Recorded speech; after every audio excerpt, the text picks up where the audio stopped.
Hey guys, how are you? It's been a minute.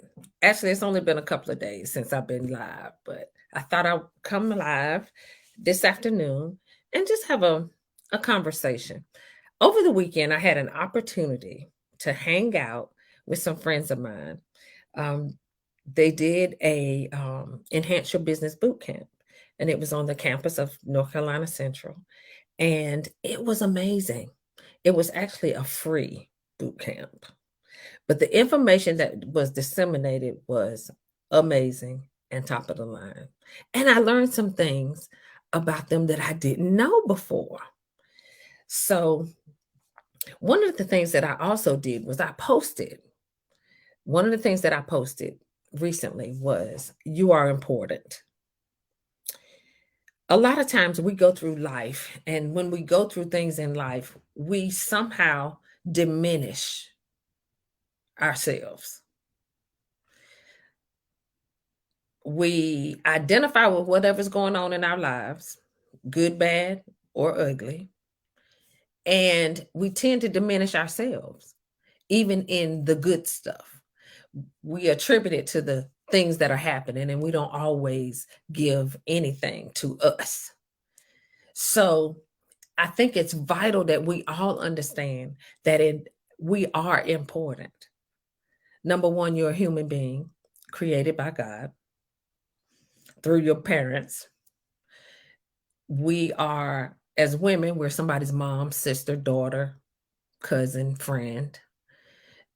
Men, we are somebody's father, uncle, grandpa, something. So we all are important. We all have a place. We all have the ability to affect change in not just our lives, but in other people's lives that we encounter.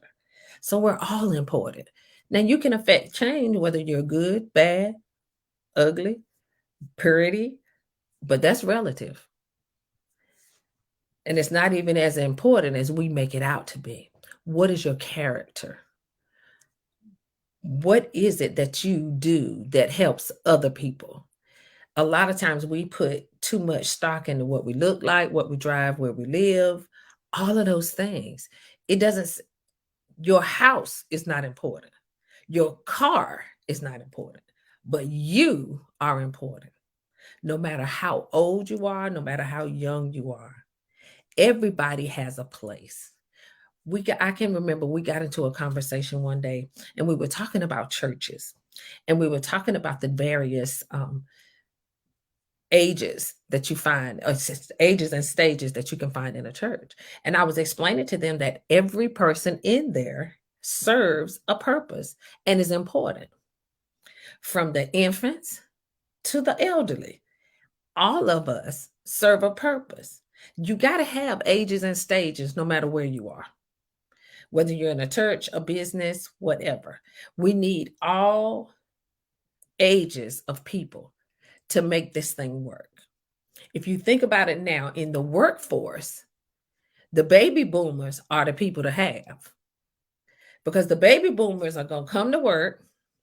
They're not going to be late. And 9 times out of 10, they're going to work while they're there. So you need them there. You need the millennials there as well, because they can help you find better ways to do things in less time. What I love about millennials, though, they'll start a business. If that one don't work, they'll start another one. They don't care. Because if they decide that they don't want to work for somebody else for a living, they won't do it. But what I love is the baby boomers. So I am Jocelyn McElderry. I'm the connection specialist. I help midlife women to reconnect with themselves so that they can be the great that they've always been destined to be. Because what happens to us, and what has happened to many of us as baby boomers, we put our dreams on hold because we got married, we had those kids. Yeah, that. We put our dreams on hold because we really needed to get a job and work so that we could really put food on the table, because some of us were single moms. But did you know that you're never too old? And that as long as you live, you're able to go back and retrieve some of those dreams. You know, when those kids go to college and they leave you and they're no longer the apple of your eye and the monopolizer of your time, they still remain the apple of your eye. But they no longer monopolize your time, and now you find that you have more free time. Was there something else that you wanted to do? What was it that you were passionate about? What was it that you thought about doing before you got married or before you had the kids? Now it's just you and your husband. You don't know what to do with yourself because he's still working and doing what he does. And when you come home from work, sometimes he's there, sometimes he's not. He has a hobby. He might play golf or he might do other things. Now you think about those things that you were passionate about that you might want to go back and do, but you don't have the confidence, or you may not have the right mindset right now. But that's where I come in to help you, to get you back to where you once were. So I am offering a free webinar starting February the 13th so that we can talk about some of that and that you can see that it's not too late. As long as you have breath in your body, it is not too late. It's not over until God says it's over. So I just want to hop on real quick to share a few things and to let you know about my free webinar that's coming up so that you can learn about my programs. Anyway, have a great evening, and I'll see you again tomorrow. And we're going to talk about how you are resilient. Take care, and I'll see you later. Bye-bye.